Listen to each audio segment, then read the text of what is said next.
Orson, of course,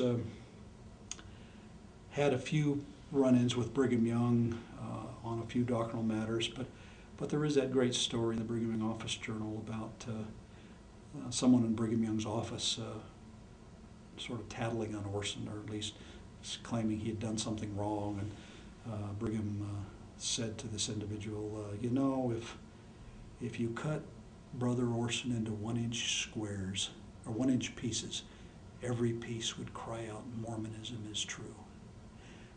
And I think that is the heart. That we ought to remember other than their disagreements.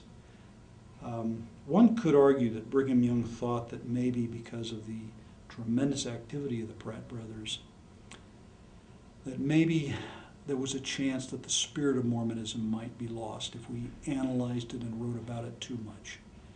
Parley died, of course, in 1857, and with Parley's death, not a lot of Mormon books appeared for probably another 20 years. Newspapers were printed and a few items, but not much was printed in early Mormonism until after Brigham Young died in 1877.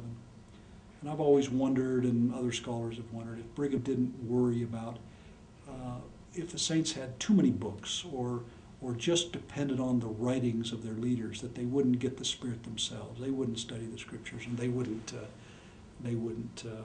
depend on heavenly sources for their information.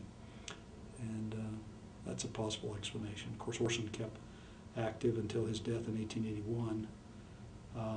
He was involved in publishing primarily books on mathematics in the latter part of his life.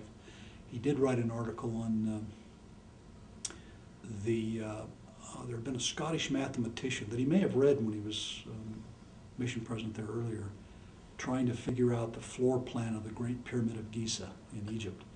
And this Scottish astronomer had said if he could predict the whole history of the earth on this floor plan of the Great Pyramid. Well, Orson read that and says, I wonder if we can find the date of the restoration of the church. And so Orson thought he could find it on the floor plan and published a little article in the Millennial Star claiming that even the Great Pyramid prophesied the restoration of the gospel. So these men tended to see very clearly and were very focused about the nature of the restoration and their great love for it.